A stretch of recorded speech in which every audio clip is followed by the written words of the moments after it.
Hello दोस्तों, स्वागत है हमारे नए वीडियो में। आज की वीडियो में हम लोग एक रोमांटिक ड्रामा मूवी को एक्सप्लेन करने वाले हैं। इस मूवी में हम लोग एक ऐसी लड़की को देखेंगे जिसके पास पैसों की बहुत तंगी होती है और उसके पति के ऊपर काफी ज्यादा लोन भी होता है। इसके बाद वो लड़की अपने लोन को माफ करने के लिए बैंक मैनेजर के पास में जाती है, लेकिन लोन माफ करने के एवज में बैंक मैनेजर उसके साथ घपाघप करना चाहता है। वो लड़की भी इसके लिए मान जाती है। अब वो बैंक मैनेजर अक्सर लड़की को अपने पास बुलाया करता था और अपने हैंडपंप के पानी से उसके खेत को गीला करता था। धीरे धीरे इस लड़की को भी मैनेजर के हैंडपंप की आदत लग जाती है। इसके बाद इन दोनों के बीच में क्या होता है ये हम लोग आगे इस वीडियो में देखेंगे। तो चलिए इस मूवी को शुरू करते हैं। मूवी के शुरुआत में हम लोग नीना को देखते हैं। वो अभी सुपरमार्केट में है और अपने जरूरत के सामान खरीद रही है, लेकिन उसके पास पैसे कम पड़ जाते हैं और इसलिए वो कुछ सामान को वापस करती है। यहाँ हम लोग ये जानते हैं कि नीना के पास पैसों की बहुत तंगी है। अपने सामान को लेने के बाद जब नीना चलते हुए वापस आ रही थी तभी एक कार वाला उस पर कीचड़ उछालता है, लेकिन उस आदमी को जैसे ही अपनी गलती का एहसास होता है वो जल्दी से बाहर आकर नीना से माफी मांगता है। नीना उस पर बहुत चिल्लाती है। वो आदमी काफी अमीर था, इसलिए वो अपनी गलती का भरपाई करने के लिए $1500 नीना को देना चाहता है, लेकिन नीना को उसकी बातों पर विश्वास नहीं था, इसलिए वो उसे उल्टा सीधा बोलकर यहाँ से चली जाती है। इसके बाद नीना अपने घर में आती है। यहाँ हम लोग नीना के पति सासा को देखते हैं। वो कॉलेज में एक प्रोफेसर है। सासा के पास बैंक की तरफ से एक नोटिस आया था क्योंकि उसने बैंक से लोन लिया था जिसकी इंस्टॉलमेंट देना वो भूल गया था, जिसके वजह से बैंक उसके घर को कभी भी जब्त कर सकती थी। इस बात को लेकर सासा बहुत टेंशन में आ जाता है। वो नीना से कहता है, तुमने मुझे लोन के बारे में याद क्यों नहीं दिलाया? लेकिन असल बात ये थी सासा ने उसे इस लोन के बारे में कुछ भी नहीं बताया था। नीना भी इस बात को लेकर परेशान हो जाती है, लेकिन सासा उसे यहाँ संभालता है और उससे प्यार भरी बातें करता है। धीरे धीरे ये लोग क्लोज आते हैं और यहीं पर इंटीमेट होते हैं। वहीं दूसरी ओर हम लोग उस आदमी को देखते हैं जिसने नीना के ऊपर कीचड़ उछाला था। उसका नाम सरगई है। वो अभी अपने फैमिली के साथ में है। उसकी वाइफ का नाम तमारा है और इन दोनों का एक प्यारा सा बेटा भी है। सरगई अपने फैमिली के साथ में समर वेकेशन में जाना चाहता है, लेकिन उसकी वाइफ मना कर देती है क्योंकि वो सरगई के बिजी शेड्यूल से बहुत परेशान हो चुकी है और अब उसे ऐसा लगता है कि सरगई अपने काम की वजह से उस पर ध्यान नहीं देता है और इसी वजह से इन दोनों ने काफी लंबे वक्त से एक दूसरे के साथ में घपाघप नहीं किया था। इधर हम लोग नीना के पति सासा को देखते हैं जो कि अपने कॉलेज में लेक्चर दे रहा था। हम लोग देखते हैं नीना भी उसकी स्टूडेंट है। वो यहाँ चाइनीज सीख रही थी।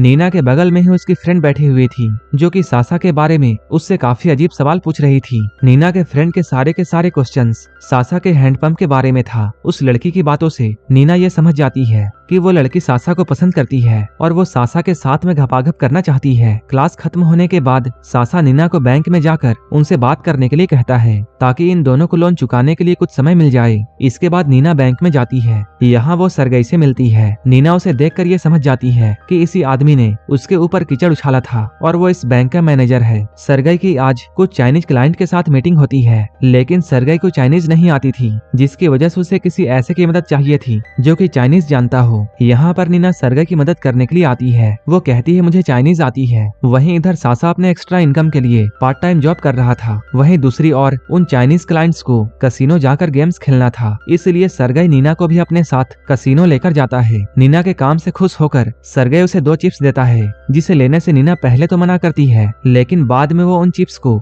0 नंबर पर लगाती है। नीना की किस्मत बहुत तेज थी, इसलिए वो देखते ही देखते यहाँ $7000 जीत जाती है। अचानक इतने सारे पैसे देखकर नीना बहुत खुश होती है। इसके बाद वो अपना सारा का सारा पैसा फिर से 0 नंबर पर लगाती है। यहाँ सरगई उसे रोकने की काफी कोशिश करता है, लेकिन वो सरगई की कोई भी बात नहीं सुनती है। इसके बाद वो अपना सारा पैसा एक ही झटके में हार जाती है। सरगई अब धीरे धीरे नीना की तरफ अट्रैक्ट होने लगा था, इसलिए वो उसी रात नीना के साथ में डिनर करने के लिए एक होटल में जाता है। नीना पहली बार इतने आलीशान होटल में आई थी, जिसकी वजह से वो बहुत खुश थी। नीना यहाँ पर अपने लोन के बारे में बातें करती है, लेकिन सरगई लोन के बारे में बातें करके अपनी शाम को खराब करना नहीं चाहता था, इसलिए वो नीना के साथ डायरेक्ट घपाघप करने के बारे में पूछता है। नीना को ये सुनकर अच्छा नहीं लगता है, इसलिए वो गुस्से में यहाँ चली जाती है। घर आने के बाद नीना सासा को अपनी पूरी बात बताती है। जब सासा को ये पता चलता है कि नीना ने $7000 गंवा दिए थे, तब सासा नीना पर बहुत गुस्सा करता है। नीना को ये देखकर बहुत दुख होता है कि सासा को इस बात पर गुस्सा नहीं आ रहा है कि सरगियो उसके खेत का पानी पीना चाहता था, बल्कि सासा को तो बस पैसों की पड़ी हुई है। अगले ही दिन नीना ये सारी बातें अपने दोस्त को भी बताती है। है। उसकी दोस्त ये समझ जाती है कि नीना भी अब सरगई की तरफ अट्रैक्ट होने लगी है, लेकिन वो सासा को भी धोखा देना नहीं चाहती है। इधर सरगई का भी वही हाल था, क्योंकि उसे भी अब नीना पसंद आने लगी है, इसलिए वो उसकी फोटोज देखता है। इधर सासा अपने लोन को चुकाने के लिए जी जान से मेहनत कर रहा था, लेकिन बैंक वाले एक बार फिर से सासा को लोन चुकाने के लिए नोटिस भेजते हैं। अगर सासा ने लोन जल्दी नहीं चुकाया तब वो लोग कार्रवाई कर सकते हैं। अब सिर्फ नीना ही ऐसी इंसान है जो कि सासा को इस मुसीबत से बचा सकती है। नीना के पास सरगई का नंबर था, वो सरगई को कॉल करती है। इसके बाद सरगई नीना को एक होटल में बुलाता है। वो नीना और उसके पति को 3 महीने का टाइम देता है और जिसके बदले में वो अपने हैंडपंप का पानी नीना के खेत को पिलाता है। होटल में रात बिताने के बाद नीना अपने घर में आती है। यहाँ पर सासा उसे बताता है बैंक ने उन दोनों को 3 महीने का समय दिया है। नीना को ये बात समझ में नहीं आ रही थी कि उसने सरगई के साथ पेलन क्रिया करके सही किया या गलत। इधर तमारा और सरगई के बीच में किसी बात को लेकर बहस हो जाती है। तमारा ये नोटिस करती है कि सरगई के कपड़ों से लेडीज परफ्यूम की महक आ रही है। इसके अगले दिन सरगई नीना को फिर से मिलने के लिए बुलाता है, जिस पर नीना उसे मना कर देती है। लेकिन नीना को भी अब सरगई के हैंडपंप की लत लग चुकी थी, इसलिए वो भी कंट्रोल नहीं कर पाती है और वो सरगई के पास पहुंच जाती है।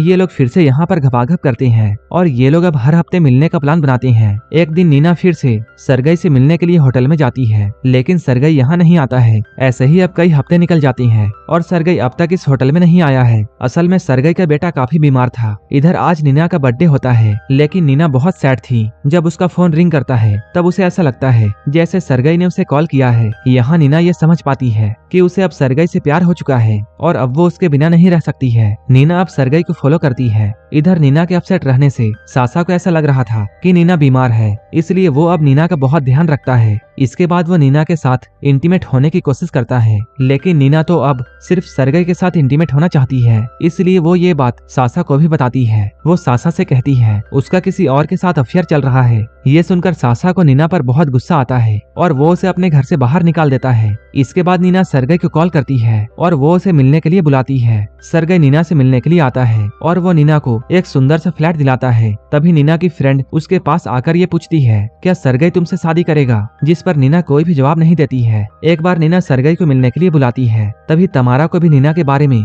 सब कुछ पता चल जाता है, लेकिन वो सिर्फ अपने बच्चे की वजह से चुप हो जाती है। इसके बाद सरगई नीना के पास में आता है। यहाँ नीना उससे पूछती है मैं तुम्हारे लाइफ में क्या अहमियत रखती हूँ। सरगई कहता है नीना उसके लिए बहुत खास है। ये सुनकर नीना बहुत खुश होती है। अब वो धीरे धीरे सरगई से बहुत प्यार करने लगी है। इधर हम लोग सासा को देखते हैं, जो कि नीना के दोस्त के साथ में रहना शुरू कर देता है। नीना अभी भी सासा के लेक्चर को अटेंड करती है। पूरा कॉलेज उन दोनों के बारे में जानता है, इसलिए सासा ये चाहता है कि नीना उसके लाइफ से दूर चली जाए। इसके बाद नीना सरगई को कॉल करती है, लेकिन वो कॉल रिसीव नहीं करता है। तभी डोरबेल बजती है। नीना को ऐसे लगा था जैसे ये सरगई होगा, लेकिन जब वो डोर खोलती है तब उसे दरवाजे पर सासा मिलता है। यहाँ आकर वो नीना से कहता है सरगई से वो बहुत सारा पैसा तो ले सकती है, लेकिन वो मेरी तरह प्यार नहीं दे सकता है। नीना कहती है कोई बात नहीं, कम से कम मैं तो उससे सच्चा प्यार करती हूँ और यही मेरे लिए काफी है। इस बात को सुनकर सासा गुस्सा हो जाता है और वो यहाँ पर नीना से जबरदस्ती करने लगता है। इसके बाद नीना सरगई को कॉल करके बुलाती है और वो उसे सारी बातें बताती है। वो कहती है वो प्रेग्नेंट है, लेकिन वो ये बात नहीं जानती है कि ये बच्चा किसका है, लेकिन वो इस बच्चे को पैदा करेगी,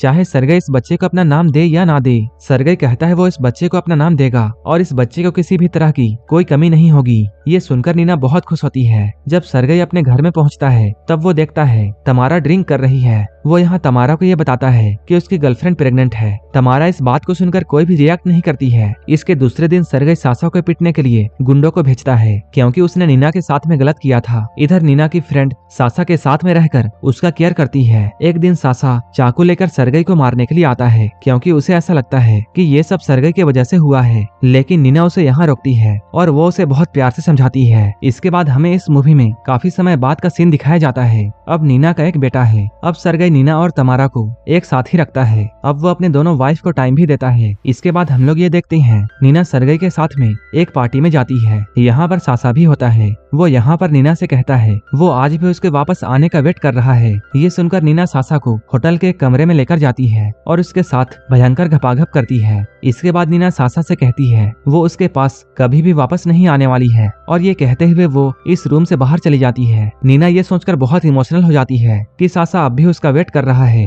और ये मूवी यहीं पर खत्म हो जाती है। ऐसे ही मूवीज के लिए आप हमें टेलीग्राम और इंस्टाग्राम पर फॉलो कर सकते हैं, जिसका लिंक डिस्क्रिप्शन में दिया हुआ है। और मूवी अच्छी लगी हो तब एक लाइक जरूर कर देना और ऐसे ही वीडियोस के लिए मेरे चैनल को सब्सक्राइब कर लेना। तो मिलते हैं हमारे नेक्स्ट वीडियो में।